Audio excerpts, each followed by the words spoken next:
shooting here? I mean, you've been in the studios in Babelsberg, you've been in Saxony, you've been all around Germany. How was it for you? Working with German crews, working with the German extras? They were first rate. Everybody was, you know, as great as anywhere that I've ever been in. Babelsberg itself is a very historic studio, and it's exciting to be there because of that. It was like making a movie in, you know. What was good is, in LA, if you work at the studios, you take the 10, you get off at Overland, go down to Motor. You know, I'm describing streets. So, no, I enjoyed it. It was as pleasant as could be. Did you hear about the book before starting the project? Did you maybe read it before? Yeah, I read the book when we were actually in Berlin working on V for Vendetta with Lana and Andy. And so I read it back then, loved it, really loved it. Thought it was an extraordinary piece of work, and then went and had to read everything else David Mitchell had written. And so, yeah, by the time the script arrived, 5 years later, I had a pretty good idea of the world I was inhabiting.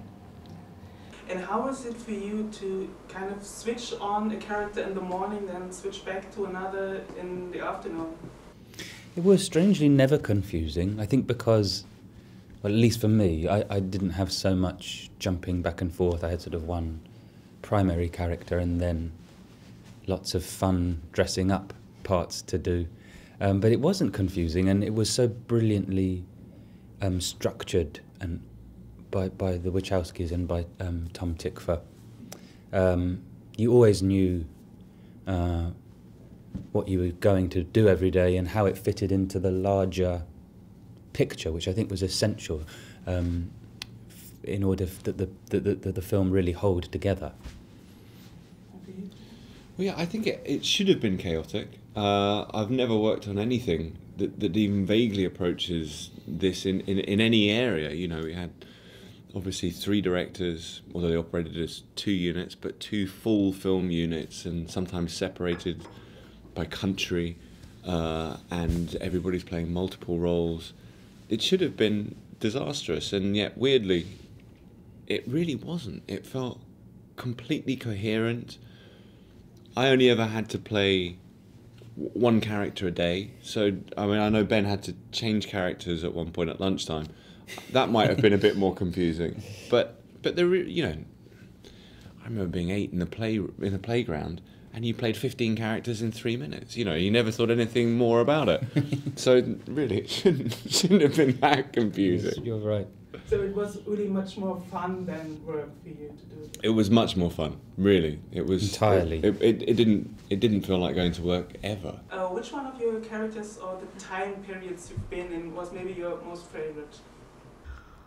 Well, it's hard to say favorite, you know, but I really liked being turned into that Asian man that was so far away from myself that was, you know, a challenge to work on the, you know, the voice quality, the language, the carriage of a man, even just how I would stand there. All those things I had to incorporate in creating that character, and that was so far from me. For you, Tom? Well, they all had something that was spectacularly unique. There was one, I was working with Tom as the hotel manager. I think, well, just the hotel manager, what does that mean? It's just this little, you know, little pop. It's not really any sort of a character. But the makeup test, you know, slowly turned me into this alcoholic, Scottish, you know, creep who ran a hotel. And it was, we worked very late one night and it was very cold, but it ended up being rather perfect because I was able to develop, you know, the shakes as an alcoholic and always trying to steal money. So there was always this opportunity came along, and that was it, by the way, 4 hours and boom, then I was in, then I never did that character again. So I think he was a pretty cool cat. Which one of the characters you portrayed was maybe the one you loved most or you cherished most to portray? Cherished most. It's hard to love or cherish any of them really, but I think as a there was something about playing Bill Smoke that was peculiar and compelling. I wouldn't say I loved him or cherished him at all, but there was something compelling about playing a character who's so threatening and deadly, but says very little. And so I found there was something hideously calming about playing him.